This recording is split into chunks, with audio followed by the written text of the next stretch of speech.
Welcome to another weekly edition of the Hellraiser blog with Mickey Helliott. We're back, and tomorrow marks one of your shows. No quarter asked, no quarter given. Asinia Byfield and Arthur Herman topping the bill, and Mickey's here to run through what's going to be an incredible night of boxing. Obviously, I would say this, but I'm really looking forward to it. I think we've got the top of the bill. For me, is a perfect top of the bill. You've got two guys, both on the way up with good records. Obviously, Arthur Herman, we know about him, big puncher, naturally the bigger guy, against Asinia Byfield, undefeated in 9. Boxed at a lower level and is naturally a smaller guy. But I've seen Asinia in sparring him with good level guys regularly. George Groves, Conrad Cummins, and Liam Williams. He's been with a lot of good guys and never been out of his depth. So quietly optimistic that he'll go and do the business. I've seen there's been a bit of banter on Facebook. I try and stay out of it. Sort of the promoter as opposed, and I manage Asinia, so I suppose I'd definitely side with him. But from a banter point of view, I think if I'm trying to sell tickets to these people, I don't want them hating me that much that they won't come on the show. So we'll see anyway. I mean, from a boxing, I'm a boxing fan, and I came into boxing promoting, I think, wanting to put on the kind of fights that I want to go to watch myself, and this is definitely one. This is a fight on any card I would be really happy to watch this one. You had the guys in earlier in the week shooting a kind of heads are off type, or gloves are off, sorry, type show. How was it like, the tension between the two? Do you know, it's quite nice because there was no trash talking, there was no insults. I've seen a little bit on Facebook and Twitter where it was sort of, maybe not between the boxers, but between the followers of the boxers, getting a little bit narky. But I thought they were very respectful of each other. And it's nice to have two guys, they're so motivated to win the fight. I can tell you, this isn't a TV fight, it's not got a huge sponsorship, right? It's not about the money, this is about getting their noses in front and getting the opportunity. And see two guys that are so motivated to go and do the business for that reason, I know we're going to get a really good fight, so I'm looking forward to that side of it. I wish that sometimes you prefer it. For example, we've just seen Anthony Joshua box Charles Martin last week, and regardless of efforts that they were making to sort of have a bit of a beef, you can see that there just clearly wasn't. And sort of, it's not really a nice thing to say, but I wish there had been, because it took some of the needle out of it. The fight was obviously what it was. I mean, they're heavyweights, one of them hits the other one on the chin, that's what happens, and it did happen. But I suppose the way that it looked, maybe some people, Charles Martin sort of got punched, sat down. I heard there was a tweet that he put out saying he'd had a rib injury or something, which, if it's true, then you think as a boxing fan, why didn't you pull out of the fight? Why did you let all these people buy the pay-per-view, then tell us that you had an injury and therefore you capitulated in sort of double quick time? And if it's an excuse, that's no way for a guy to take a loss. I mean, it was a bad loss. He got basically wiped out double quick. Just hold your hands up. I got hit with a tremendous shot. Anthony Joshua, I got a guy, Rafael Zambano, who I manage at heavyweight, who actually boxed both of them. And he's a very, very durable guy. He went the distance with many big punches. He went the distance with Shannon Briggs. He went 10 rounds with Charles Martin. Anthony Joshua hit him 2 rounds and stopped him and hit him on the chin.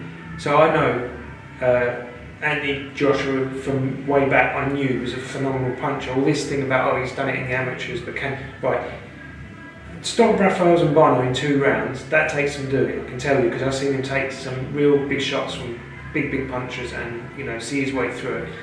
So there's no shame in it, but I just would have preferred him just to say either I got caught with an absolutely devastating shot and my legs went, I didn't know where, whatever reason he had, but say my ribs were hurting, just doesn't.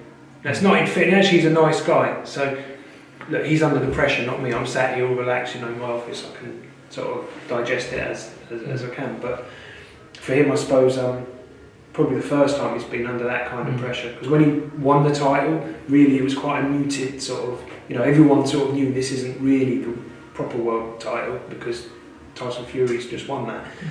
Excuses from Charles Martin after the fight. I don't get the feeling that Asinio Byfield's that type of guy. Well, I'll tell you what, if Asinio Byfield gets dumped on his backside in the first round, which is completely possible when you're fighting Arthur Herman, because if he catches you, that's where you're going, probably. I mean, look at the amount of knockouts he's had. But knowing Asinio, I actually think he's very underrated, Asinio, because he's boxed at a low level. People sort of think, he's boxed those low level guys because that's the only people he could beat. But in my heart, I think he can definitely achieve and be successful at a high level. If he got caught, if he's capable of doing it, you're going to see. Then you can't get a fighter more motivated than what Asinio is at the moment. He'll get up and he'll fight to his back teeth, get knocked out. Not that I expect that to happen, because I think Asinio Byfield is far slicker and more complicated a fighter than what people realise. And they will realise after this, because Arthur Herman's going to put him under a huge amount of pressure. And the thing I've noticed in sparring with Asinio as well, when he spars people that aren't really on the same level as him, he looks very average himself. When his brain is forced to work, this guy's got serious power. And he's not. Is he a genius? He's a very, very clever guy. He's a very clever guy, and because of the way he carries himself, quite laid back, you wouldn't recognise that in him early on. But look, he went and sparred with George Groves, like I say, Liam Williams, British champion, Conrad Cummings, big prospect from Baron Williams stable. No problem with any of them. If anything, what awaits Asinio if he gets the win tomorrow? It will depend on the manner of the win. I mean, I've already got one fight that's potentially lined up for him, but there's so many different directions. So we've taken this guy, he's never really been tested yet. We've built him, we've picked the opponents, he's boxed 9 times in a year. This is his 10th time in the first year as a pro. For me, first year as a pro, he shouldn't really be fighting for something at the title, but because I understand with Asinio, early on anyway, he wasn't a big ticket seller, and we sort of made our plan. Okay, look, listen, do it like this. I'll get you to 9-0. We'll get some area shots. Come quicker than what I probably would have chosen for him. But we're not going to turn it down, because if we do turn it down, then might not come back for another 2 years. But you get the opportunity. So it's fighting a guy that he skills-wise is more than capable of beating. We'll roll the dice. We'll take a chance. Knowing that he's the smaller man by nature and that he's less experienced, we understand we're taking a big risk. And Asinio's the one that's going to be taking the punches, and Herman can really punch. So we're not blind to that. But this is what boxing's about. You prepare yourself. He's prepared. He's had plenty of notice.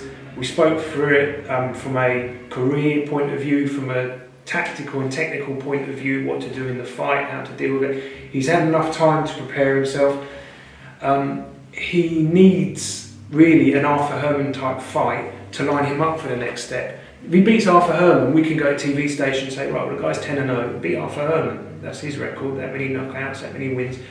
Looks very impressive on Asinio, and then we can make really, I work closely with Akarius, who's got Michel Soro, who's going to be fighting very shortly for the world title. Well, if Asinio gets a handful of wins between now and then, and he's beating these kind of guys, guess who wouldn't be pushing forward for that? There's a risk taken in this fight, but there's a lot to be gained from it as well. If he can deliver on the day, which actually I have faith that he can. I see how much it means to him. It's not something that he's taking lightly. His whole world is revolving around winning this fight. Set to be an incredible fight tomorrow night, and I mean, what are your other highlights, would you say, for tomorrow night? What are the fights to look out for? The show, let me go through the show. We've got some interesting fights on the show. We've got Ian Bailey, who's managed by Johnny Eames. I just signed a promotional contract with him. The reason why I've signed Ian, he's actually got a losing record. Incredibly, he's got more losses than wins, which in the era of the manufactured record, I would call it, where we are now, is incredible, because Ian is far better than many guys that are 10-0, and he's proven, if you look through his career, he's beaten like Lewis Pettit, he stopped. He's been in with a lot of top campaigners, and we'll see how. I mean, look, you're going to get him. First, he's going to start sculpting his career rather than just taking the most money, fighting the hardest people, which is how he's gone so far. And I ain't got any problem with that. That's how some boxers have to. They can't sell tickets. It's incredibly difficult for them to actually get jobs on the left-hand side of the bill. But having sat down with Johnny and Ian, I realised what's motivating them. Again, it's not the money side of it, and there's certainly not, because for me, there's not a lot of money in it for me. But what there is in it for me is, I remember a guy, Ben Murphy, that I took a few years ago. That's identical chat with him, and he said, "Do you know what? You're a really decent level fighter, but you're fighting all these top guys, some of them at short notice, weight division above. Why don't we just look, before the end of your career, let's try and plan it and build it up." And Ben Murphy, after a career of not really ever fighting for anything, boxed for the British title and came perilously close to beating Ashley Theophane. I mean, he was ahead on all the judges' scorecards. I think it was like 2 rounds from the end he got stopped. That's boxing. But okay, so we can do the same with him. We're going to try and give him a little run. So he's boxing Elamir Raphael, who's a boxer that I know quite well. We've used him many times before.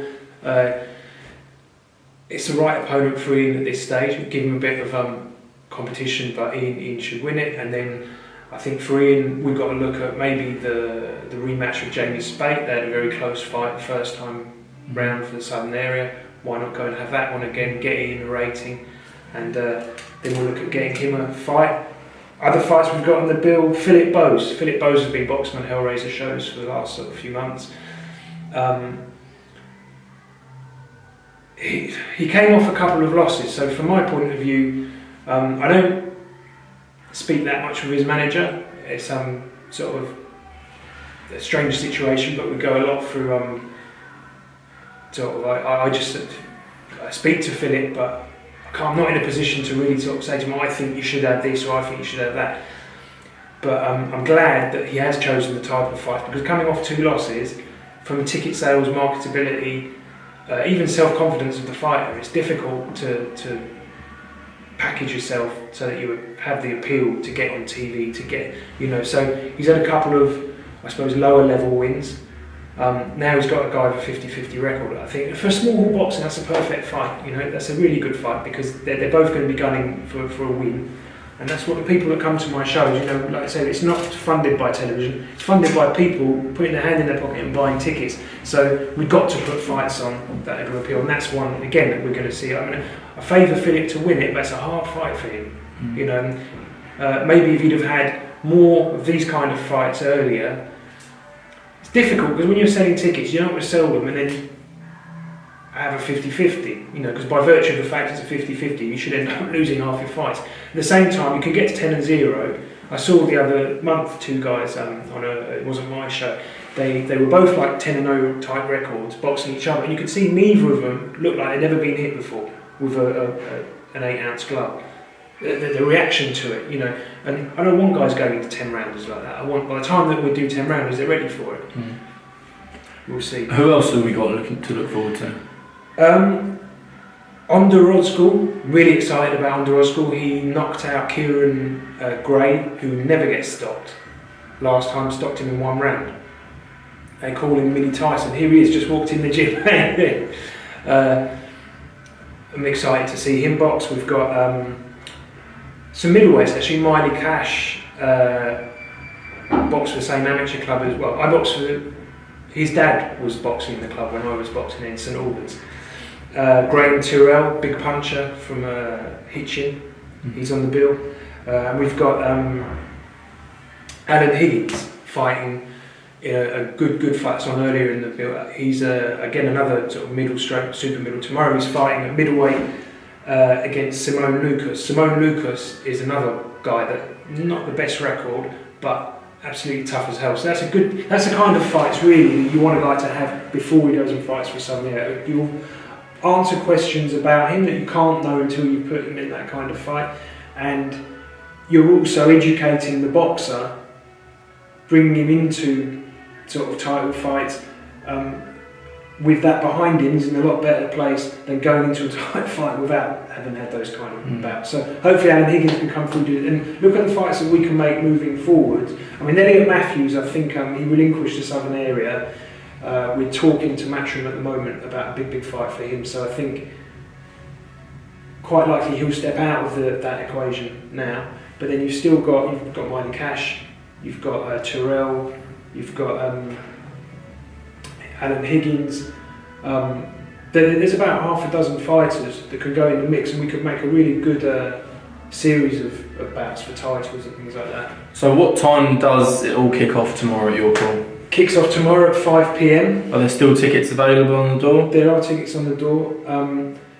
We've run out of tickets in the office, but in about 2 hours' time when we have the weigh-in, I'll be interested actually at the weigh-in, because these guys, I can tell, Asinia and Arthur Herman, they've been through the mill, preparing, training. Arthur Herman, has never made 11 stone before. I know what he's going to have been feeling, having to make 11 stone for the first time. It's not a nice process, and I can also see that the tension between them is building up a bit. It'll be very interesting at the weigh-in. I don't think they'll be exchanging pleasantries, put it that way. I mean, they probably won't speak to each other at all, but we'll have to keep an eye on them. We will indeed. Well, Mickey, it's great speaking to you as always. Thank you, Sean. And we'll speak to you next week. Good to have you again. Cheers, mate.